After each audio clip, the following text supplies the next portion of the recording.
T-SAT ఉద్యోగార్థులకు welcome చెప్తూ ఈరోజు public పాలసీలో భాగంగా పొలిటికల్ సైన్స్ పబ్లిక్ పాలసీలో భాగంగా మనము ఏ లెసన్ చెప్పుకుందామంటే ప్రభుత్వ ప్రైవేటు భాగస్వామ్యాలు పబ్లిక్ ప్రైవేటు పార్ట్నర్షిప్స్ గురించి మనం నేర్చుకుందాం.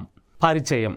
ఇలా ఇండక్షన్ విషయాన్ని చూసుకున్నట్టయితే ఏ విధంగా ఇది మనకు ఈ ప్రభుత్వ ప్రైవేట్ భాగస్వామ్యాలు ఉంటాయో మనం ఒకసారి నేర్చుకుందాం.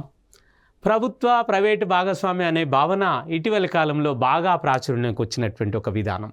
ఈ పాలసీ ఇప్పుడు ఈ నవేడేస్ ఈ మోడర్న్ డేస్లో బాగా ప్రచారంలోకి వచ్చింది, బాగా వ్యాప్తిలోకి వచ్చింది. అంతకుముందు ప్రభుత్వ పనులు ప్రభుత్వమే చేసేది, ప్రజలకు కావాల్సినటువంటి ప్రభుత్వానికి సంబంధించిన అనేక విషయాలు ప్రభుత్వమే నిర్వహించేది. అందులో ప్రైవేటు ఏజెన్సీలను ఎట్టి పరిస్థితిలో తల దూర్చనివ్వలే. కానీ ఈ మధ్యన పరిస్థితులు ఏంటంటే ఈ యొక్క అనేక అంశాలు టెక్నికల్గా మరి సాంకేతికపరమైన అంశాలతో కూడుకొని ఉన్నటువంటి విషయాలలో మరి కొన్ని ప్రైవేట్ ఏజెన్సీలకు ఉన్నటువంటి నాలెడ్జ్ మేరకు వాటిని ఈ యొక్క ప్రభుత్వ కార్యకలాపాలలో కూడా భాగస్వామ్యం కల్పించాల్సిన అవసరం ప్రభుత్వం మీద అనివార్యమైన పరిస్థితులు ప్రజెంట్ డేస్ నెలకొన్నాయి. మరి 1970వ దశకంలోనే ప్రజాభీష్ట సిద్ధాంతంలో దీని మూలాలను మనం ఒకసారి గుర్తించవచ్చు. 1970వ దశకంలో కూడా ఈ యొక్క ప్రైవేటు మరియు ప్రభుత్వ భాగస్వామ్య అంశాలను మూలాలను అక్కడ కొన్ని జాడలను దీన్ని మనము గుర్తించడం జరిగింది. తర్వాత కాలక్రమంలో ఎంతవరకు ఈ ప్రైవేటు ఏజెన్సీలు చొచ్చుకొని వచ్చినాయి అనేది మనం ఇప్పుడు నేర్చుకుందాం. అభివృద్ధి చెందిన లేదా చెందుతున్న దేశాలు అనే తారతమ్యం లేకుండా ఈరోజు ప్రపంచవ్యాప్తంగా వరల్డ్ వైజ్ మరి మౌలిక సదుపాయాల కల్పనలో భారీ ప్రాజెక్టుల నిర్మాణంలో వాటి నిర్వహణలో ప్రైవేట్ వ్యవస్థలు తమ పాత్రను పోషిస్తున్నాయి. మౌలిక వసతులు, మౌలిక రంగాలు, భారీ ప్రాజెక్టులు, ఈరోజు అనేక భారీ ప్రాజెక్టులు ప్రజల అవసరమయ్యి అటు కేంద్ర ప్రభుత్వం కానీ ఇటు రాష్ట్ర ప్రభుత్వం కానీ చేయాల్సిన పరిస్థితులు ఉత్పన్నమైనవి. మరి ప్రభుత్వము ప్రజల అవసరాలకు అనుగుణంగా పనిచేయాలి కాబట్టి ప్రజలకు రోజు మారుతున్న దైనందిన జీవితంలో ఈరోజు హైదరాబాదు సికింద్రాబాదు మహానగర ప్రజలకు మరి మెట్రో అవసరమైంది.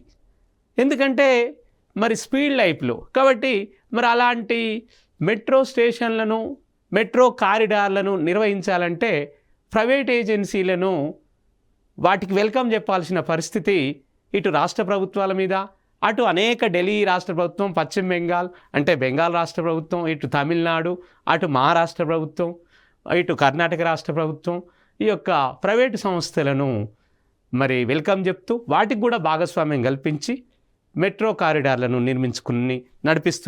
నిర్వహిస్తున్నటువంటి విధానాన్ని మనం ఈరోజు చూస్తున్నాం.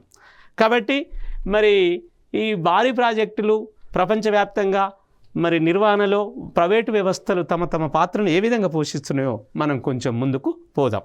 భారీ పెట్టుబడులు పెట్టలేని అభివృద్ధి చెందుతున్న దేశాల్లో ప్రభుత్వాలు భౌతికపరమైన మౌలికపరమైన సదుపాయాలైన విద్యుత్ శక్తి, రోడ్డు, విమానాశ్రయాలు, నౌకాశ్రయాలు అభివృద్ధి చెందుతున్న మూడో ప్రపంచ దేశాలు, మనది అభివృద్ధి చెందుతున్న థర్డ్ వరల్డ్ కంట్రీ. మరి ఆల్రెడీ డెవలప్డ్ కంట్రీస్ వేరు, అవన్నీ first world countries. Second world countries రెండో ప్రపంచ దేశాలు వేరు, మొదటి ప్రపంచ దేశాలు వేరు. ఇక మనం ఏంటిది మరి 1945వ సంవత్సరం రెండవ ప్రపంచ యుద్ధం తర్వాత ప్రపంచవ్యాప్తంగా అనేక ఆసియా, ఆఫ్రికా, లాటిన్ అమెరికా దేశాలలో సామ్రాజ్యవాదాల కింద నలిగిపోయి అప్పుడప్పుడే జాతీయ పోరాటాలు నిర్వహించి తమ దేశాలకు స్వాతంత్రాన్ని సంపాదించి పెట్టుకున్న దేశాలను మూడవ ప్రపంచ దేశాలు అంటారు. ఇదంతా ఎప్పుడు జరిగింది? 1945వ సంవత్సరం రెండవ ప్రపంచ యుద్ధం ముగిసిన తర్వాత. రెండవ ప్రపంచ యుద్ధం 1939వ సంవత్సరంలో స్టార్ట్ అయ్యి 1945 సంవత్సరంలో ముగుస్తుంది.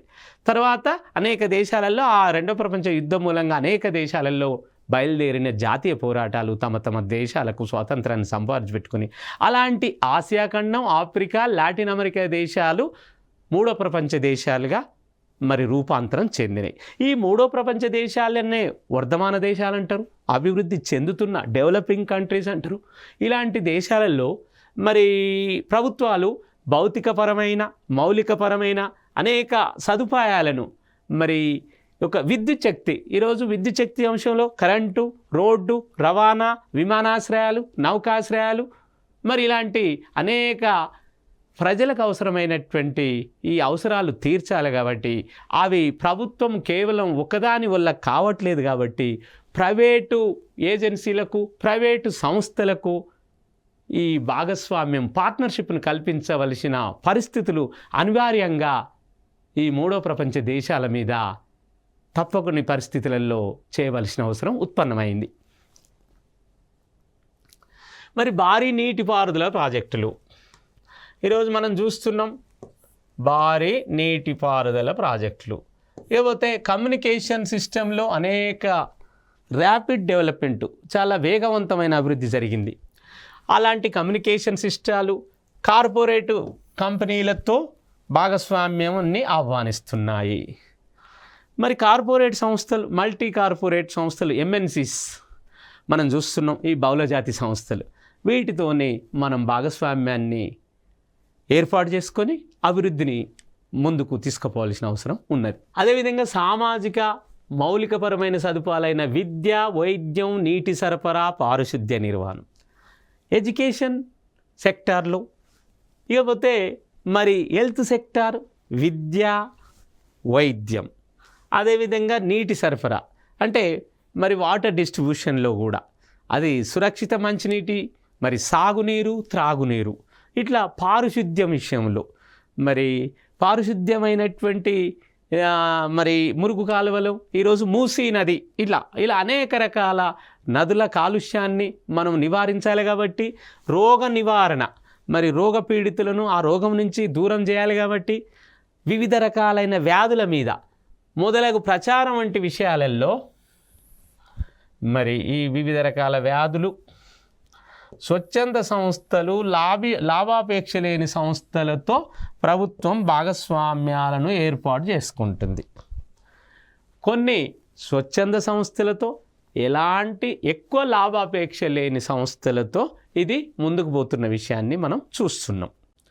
మరి అలాంటి లాభాపేక్ష లేని సంస్థలతోనే ప్రభుత్వము మరి భాగస్వామ్యం పార్ట్నర్షిప్కు దిగి వాటిని నిర్వహిస్తున్న విధానం మనం నేర్చుకుందాం. అర్థ వివరణ ఈరోజు సాధారణ పరిభాషలో వ్యక్తపరచాలంటే ఒక ప్రాజెక్టు నిర్మాణం కోసం లేదా ఒక పథకం అమలు కోసం ప్రభుత్వ ప్రైవేట్ రంగాలు రెండూ కుదుర్చుకునే ఒక చట్టబద్ధమైన అంగీకారమే ప్రభుత్వ ప్రైవేటు భాగస్వామ్యం. చట్టబద్ధమైన ఒక లెజిటిమసీ ఉంటుంది దీనికి, అంటే లీగాలిటీ ఉంటుంది. దీనికి ఒక లెజిటిమసీ ఎందుకు ఉంటుంది చట్టబద్ధత అంటే, మరి ఈరోజు మామూలు భాషలో మనం వ్యక్తపరచాలంటే ఒక ప్రాజెక్టును నిర్మించాలి. అది ఏ రకమైన ప్రాజెక్టు? అది మెట్రో ప్రాజెక్టా, లేదా ఒక విద్యుత్ శక్తి ప్రాజెక్టా, ఒక భారీ మరి నీటిపారుదల ప్రాజెక్టా, లేకపోతే ఒక భారీ రోడ్డు రవాణా ప్రాజెక్టా, ఇట్లా అనేక రంగాలలో.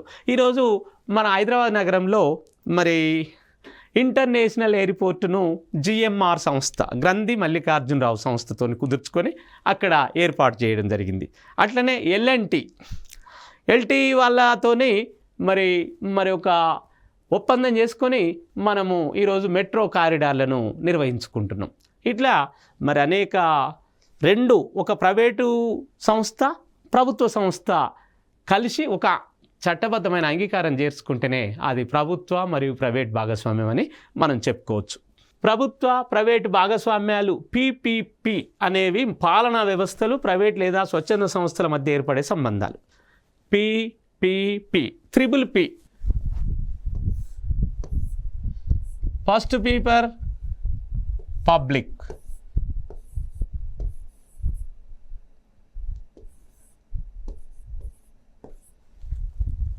తర్వాత సెకండ్ P ఫర్ ప్రైవేట్,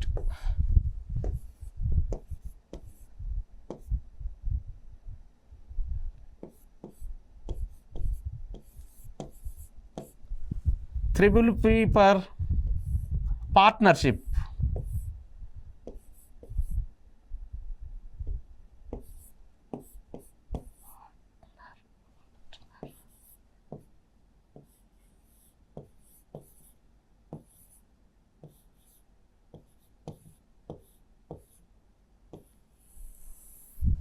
అంటే ట్రిపుల్ పి 1 2 3 అంటే ప్రభుత్వ ప్రైవేటు పార్ట్నర్షిప్, అంటే పబ్లిక్ ప్రైవేట్ పార్ట్నర్షిప్. ఈ విధంగా ట్రిపుల్ పి అనేవి పాలనా వ్యవస్థలలో ప్రైవేటు లేదా స్వచ్ఛంద సంస్థలు మరి ఏదైతే ఈ సంస్థల మధ్య ఏర్పడే సంబంధాలు ఏదైతే ఉన్నదో ఈ నాన్ గవర్నమెంటల్ ఆర్గనైజేషన్స్ మరి కొన్ని ప్రైవేట్ సంస్థలు ఈ వనరుల సమీకరణ రిసోర్సెస్ను మనం కలెక్ట్ చేసుకొని ఏ విధంగా ఉత్పత్తులు ప్రొడక్షన్ సెక్టార్ అయినా సర్వీస్ సెక్టార్ సేవల రంగమైనా ఇలా మౌలిక రంగాలల్లో ఈ సంబంధాలను ఏర్పాటు చేసుకునే విధానాన్ని ఈరోజు triple P PPP public private partnership ఈ విధంగా మరి అభివృద్ధి దశలో ప్రభుత్వము ఈ ప్రైవేటు కంపెనీలకు ఇన్స్టిట్యూషన్స్కు భాగస్వామ్యం కల్పిస్తూ అభివృద్ధిలో ప్రజలకు సేవలు అందించడానికి ముందుకు జరుగుతున్న విషయాన్ని మనం చూస్తూ ఉన్నాం. ఇలాంటి సంబంధాలతో భాగస్వామ్య పక్షాలు రెండింటికి లాభాపేక్ష ఉంటుంది. ఇలాంటి సంబంధాలల్లో భాగస్వామ్య పక్షాలైన ప్రభుత్వ రంగం, ఇంకొక వైపున ప్రైవేట్ రంగం, ఒకవైపున ప్రభుత్వ రంగం, ఒకవైపున ప్రైవేట్ రంగం, ఈ రెండు రంగాలకు లాభాపేక్ష ఉంటుంది. అంటే బెనిఫిషియరీ కావాలి, మేము మంచి పేరు తెచ్చుకోవాలని ప్రభుత్వానికి ఉంటుంది. ఈ ప్రజలకు ఈ సర్వీస్ ఇచ్చి ఈ సేవ చేసి ఒక మంచి ప్రాజెక్టు నిర్మించి వాటర్ ఇచ్చి మేము గొప్ప పేరు తెచ్చుకోవాలి, ఒక మంచి మెట్రో కారిడార్ నిర్వహించి మేము మంచి పేరు తెచ్చుకోవాలి. అట్లనే ప్రైవేట్ సంస్థకు కూడా లాభాపేక్ష ఉంటుంది. ఈ ప్రభుత్వంతో ఈ ఒప్పందంలో మేము కూడా భాగస్వాములమే అనే అంశాన్ని ఇది కూడా ఉంటుంది. కాబట్టి రెండు లాభాపేక్షతోనే ముందుకు నడుస్తున్నాయి. ముఖ్యంగా సర్వీస్ సెక్టార్ సేవల రంగం, ప్రైవేట్ రంగ సంస్థలు ఇదన్నీ లాభాపేక్ష లేకుండా పనిచేసే అవకాశాలు కూడా కొన్ని ఉన్నాయనేది ఇప్పుడు నేర్చుకుంటున్నాం. అతి సంక్లిష్టమైన సేవలు లేదా ఎక్కువ వ్యయంతో కూడుకున్నటువంటి సేవలను ప్రజలకు అందించడానికి పీపీపీ నమూనా బాగా ఉపయోగపడుతుంది. అతి సంక్లిష్టమైన అంటే చాలా కష్టమైనటువంటి సర్వీసెస్ని ఇవ్వడానికి ఈరోజు నేషనల్ హైవేస్, జాతీయ రహదారులు కానీ, లేకపోతే ఇంటర్నేషనల్ ఎయిర్పోర్ట్స్ కానీ, లేదా భారీ మరి నీటిపారుదల ప్రాజెక్టులు కానీ, అనేక రైలు మార్గాలు కానీ, ఇవన్నీ మరి ప్రభుత్వ సంస్థలు ప్రైవేట్ సంస్థలను కూడా ఆహ్వానించి పీపీపీ ట్రిపుల్ పి ద్వారా ముందుకు నడుస్తున్నాయి. వ్యాపార నమూనాలనే కాకుండా పీపీల మధ్య విద్య, వైద్యం, రవాణా, కంపల్సరీ ఎడ్యుకేషను, తర్వాత వైద్యము, విద్య ఉండాలి, వైద్యం ఉండాలి. ఎడ్యుకేషన్, హెల్త్ సెక్టార్లు, education sector, health sector, transport sector, రవాణా రంగము, సాంకేతిక పరిజ్ఞానం, టెక్నికల్ నాలెడ్జ్, ఇంకా అనేక రకాల మరి విధాన పాలసీ రంగాలలో ఈ యొక్క ప్రైవేటు భాగస్వామ్యాన్ని ప్రభుత్వము ఆహ్వానిస్తుంది. ప్రభుత్వ ప్రైవేటు భాగస్వామ్యాలలో ఏదో ఒక పక్షం వనరులను లేదా మానవ నైపుణ్యాన్ని అందిస్తుంది. ఈ పీపీలో ట్రిపుల్ పీలో ఏదో ఒక పక్షం అంటే ప్రభుత్వ పక్షమా ప్రైవేట్ పక్షమా ఏదైనా వనరులను లేదా మానవ నైపుణ్యాన్ని, కొన్ని రిసోర్సెస్ను, మరి కొంతమంది మాన్యువల్ స్టాఫ్ను లేదా కొన్ని రిసోర్సెస్ను, వనరులను మరి ఒక సెక్టారు ముందుకు తీసుకురావడం జరుగుతున్న విషయాన్ని మనం చూస్తున్నాం.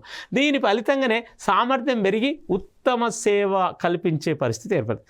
ఈ యొక్క ప్రభుత్వ రంగం ఒకవైపు, ప్రైవేట్ రంగం ఒకవైపు, ఒకరు మాన్యువల్ స్టాఫ్, ఇంకొకరు నైపుణ్యత స్కిల్ఫుల్నెస్ కలిగినటువంటి నాలెడ్జ్ని అందించేసరికి ఒక బెస్ట్ సర్వీసు, సామర్థ్యం కలిగిన సర్వీసు ప్రజలకు చేకూర్చే అవకాశాలు ఉన్నాయి. ప్రభుత్వ రంగంలోని రాజకీయ ఆమోదం, దీర్ఘకాలిక సుస్థిరతతో ప్రైవేట్ రంగంలోని వ్యాపార సృజన, ప్రైవేట్ రంగంలో వ్యాపారంలో వర్తక వాణిజ్య వ్యాపార రంగాల్లో ప్రైవేట్ రంగంలో ఏముంటుందంటే వాళ్ళలో క్రియేటివిటీ ఉంటుంది. సృజనాత్మకత అంటే ఏమంటారు ఇంగ్లీష్లో? Creativity power, creativity.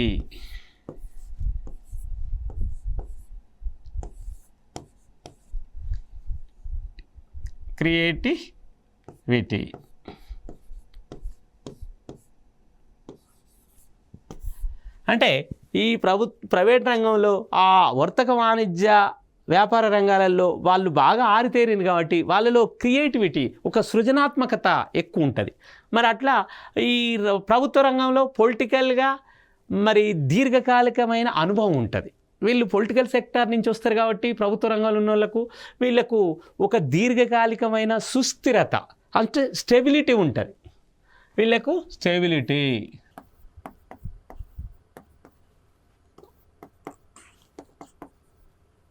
Government side ఏమో స్టెబిలిటీ, ప్రైవేటు సైడ్ ఏమో క్రియేటివిటీ. ఈ విధంగా ఈ రెండు రంగాల ఇటు సృజనాత్మకత అటు సుస్థిరత ఈ రెండింటితోని భారీ వనరులు తోడైతే విశాల ప్రజానికానికి అత్యుత్తమ సేవలు సకాలంలో అందించడానికి వీలు కలుగుతుంది. ఇటు ప్రైవేట్ రంగం నుంచి క్రియేటివిటీ, సృజనాత్మకత, అటు ప్రభుత్వ రంగం నుంచి మరి పొలిటికల్గా వాళ్ళు ఎంతో అనుభవంతో మరి దీర్ఘకాలికంగా వాళ్ళలో సుస్థిరత, స్టెబిలిటీ ఉన్నది కాబట్టి ఈ రెండు సుస్థిరత, నైపుణ్యత కలిపి ప్రజలకు మంచి ఉత్తమ సేవ అందించడం వీలు కలుగుతుందని ఇక్కడ మనం నేర్చుకుంటున్నాం. ప్రపంచీకరణ నేపథ్యంలో సమాచార సాంకేతిక విప్లవం వచ్చిన తర్వాత సాంకేతిక విప్లవం వల్ల ప్రపంచ దేశాలు అన్ని స్థాయిల్లో విభిన్న భాగస్వామ్య రూపాలను ఆవిష్కరించగలుగుతున్నాయి. ఈరోజు గ్లోబలైజేషన్ మనం చెప్పుకున్నాం. 1991 సంవత్సరంలో ఎల్పిజి 1991 సంవత్సరంలో ఏం జరిగింది? LPG, L per liberalisation, P per privatisation, G per globalisation. అంటే సరళీకరణ, ప్రైవేటీకరణ, ప్రపంచీకరణ. సరళీకరణ, ప్రైవేటీకరణ, ప్రపంచీకరణ. ఈ మూడు రంగాలలో 1991 సంవత్సరంలో వచ్చినటువంటి ఈ యొక్క మరి ఏదైతే ఈ మూడు రంగాలు ప్రపంచవ్యాప్తంగా ఒక విప్లవాత్మకమైనటువంటి మార్పును తీసుకొచ్చినాయి. ఈ నేపథ్యంలోనే టెక్నికల్ సమాచార సాంకేతిక రంగంలో మరి ఈరోజు వచ్చిన విప్లవం మూలంగా ప్రపంచ దేశాలన్నీ ప్రతి స్థాయిలో విభిన్నమైన భాగస్వామ్య పక్షాలకు వీలు కల్పించవలసిన అవసరం అనివార్యమైంది. వీలు కల్పించవలసిన అవసరం తప్పనిసరి అయింది. ప్రపంచ వాణిజ్య సంస్థ ద్వారా ఏర్పాటు ఈ భాగస్వామ్యాన్ని మరింత పురిపష్టం చేసింది. World Trade Organisation, WTO.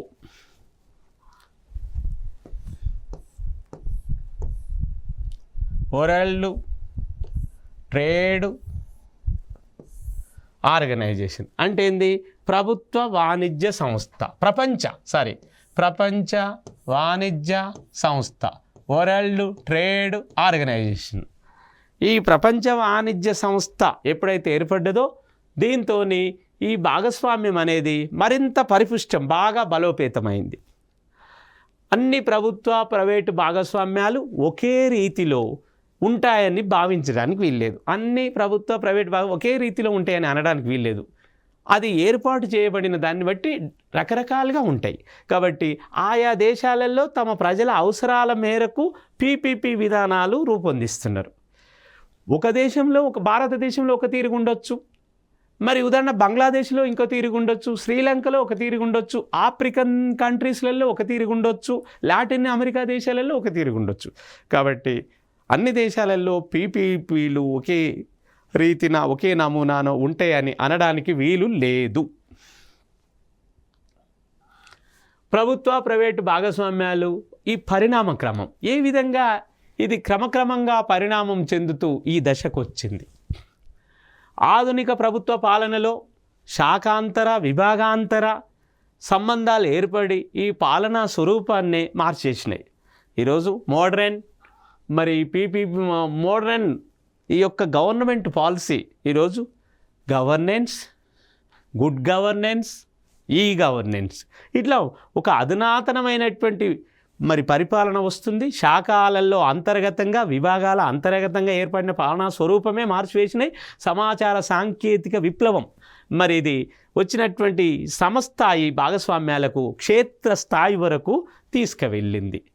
ఈరోజు ఫీల్డ్ విజిట్ కూడా అంటే అక్కడ లాస్ట్ చివరిలో ఉన్నటువంటి క్షేత్ర పరిశీలన కూడా ఇది వెళ్ళటం జరిగింది. ప్రభుత్వ సంస్థలు కాలానుగుణంగా తమను తాము సంస్కరించుకున్నాయి. ప్రభుత్వ సంస్థలు ఏదైతున్నాయో గవర్నమెంట్ సంస్థలు కాలం మారుతున్న కొద్దీ తమకు తామే రిఫార్మ్ అయినాయి. రీఫార్మ్ అంటే సంస్కరణ, ఇది రీఫార్మ్ చేసుకోవడం జరిగింది. ఈ సామర్థ్యంలో ఈ సామర్థ్యం అనే భావనతో పనిచేయడం బాగా సామర్థ్యం అంటే కేపాబిలిటీతోనే ఇది ప్రభుత్వ సంస్థలు పనిచేస్తున్నాయి. ఇక్కడ రెండవ ముఖ్యమైన అంశం ఏంటంటే పాలనలో సాంకేతిక పెరిగింది. ఇప్పుడు ఇంతకుముందు మాన్యువల్ స్టాఫ్ ఉండే, ఇప్పుడు ఏమైంది, పాలనలో టెక్నికల్ నాలెడ్జ్ని ఎక్కువ ఉపయోగిస్తున్నారు, సాంకేతిక పరిజ్ఞానాన్ని ఎక్కువగా ఉపయోగిస్తున్నాం. ఇంతకుముందు మనం చూస్తున్నాం వరి కోయడానికి మాన్యువల్ మనుషులు ఉపయోగపడేది, ఇప్పుడు వరి కోసే హార్వెస్టర్ వచ్చింది, వరి కోత యంత్రం వచ్చింది. మరి జపాన్, పంజాబ్, మరి ఇట్లా ఇజ్రాయెల్ ఇలాంటి దేశాలలో పంజాబ్ అనే రాష్ట్రంలో కూడా నాట్లు వేసే యంత్రాలు కూడా వచ్చినాయి. అంటే మనుషులు చేయాల్సిన పని యంత్రాలు చేస్తున్నాయి. ఈరోజు రోబోలు కూడా వచ్చినాయి ఆధునికంగా. అంటే సాంకేతిక రంగంలో చాలా విప్లవాత్మకమైన మార్పులు సంభవించినాయి. మరి ఇంటర్నెట్ వచ్చిన తర్వాత సంస్థల మధ్య అదే స్థాయిలో అనుసంధానత పెరిగింది. ఇంటర్నెట్ వచ్చింది, ఈరోజు అంతర్జాలము. ఇంటర్నెట్ అంటే అంతర్జాలము.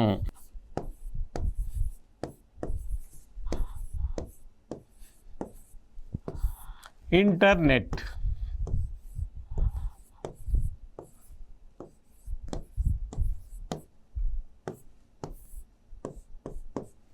ఇంటర్నెట్ను మనము అంతర్జాలం అని తెలుగులో పిలుస్తున్నాం.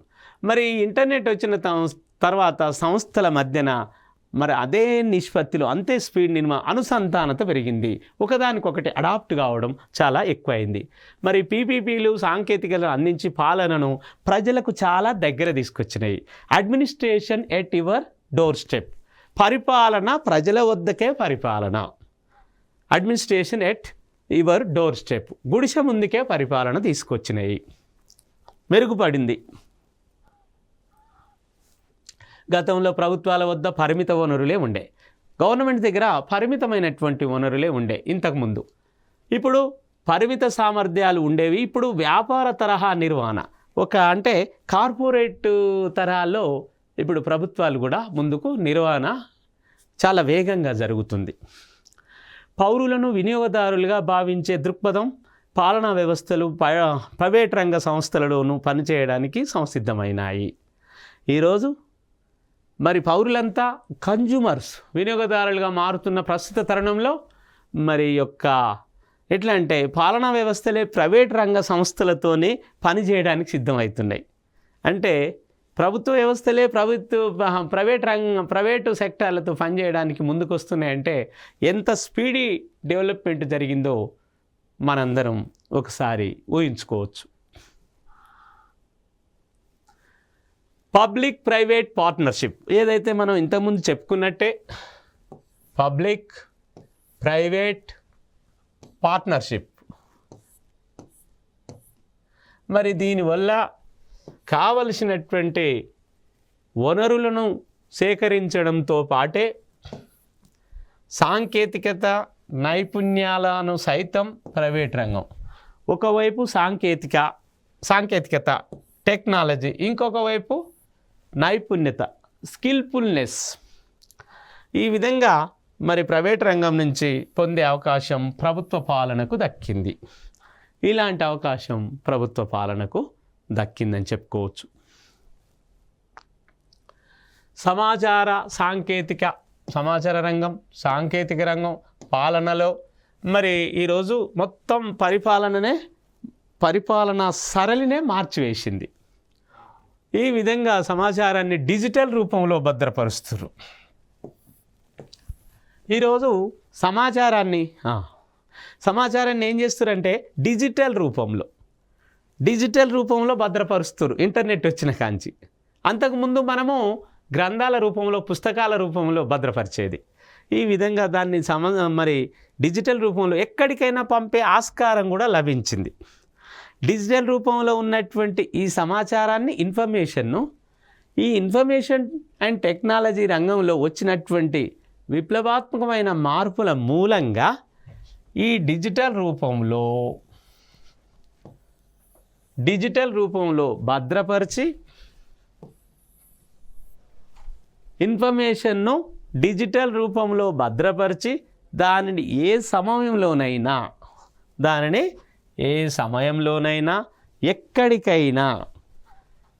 ఎక్కడికైనా పంపడానికి కావలసిన ఆస్కారం అంటే అవకాశము ఈరోజు లభించింది. పాలనా ప్రక్రియను వేగవంతం చేసింది. ఇదేం చేసింది? పాలనా ప్రక్రియను చాలా స్పీడ్గా డెవలప్ చేసింది. మరి ఈ డిజిటల్ సిస్టమ్ ఎప్పుడైతే వచ్చిందో, ఈ డిజిటల్ సిస్టము ఈ ఇన్ఫర్మేషన్ అండ్ టెక్నాలజీ రంగంలో వచ్చిన తర్వాత మనం సమాచారాన్ని భద్రపరిచి దాన్ని ఎక్కడికైనా పంపే వీలు కల్పించింది. ఓకే, థ్యాంక్ యూ అండి. ఇంతవరకు ఈ లెసన్ విన్న తర్వాత మళ్ళీ నెక్స్ట్ క్లాసులో మనం కలుసుకునే ప్రయత్నం చేద్దాం. అంతవరకు సెలవు.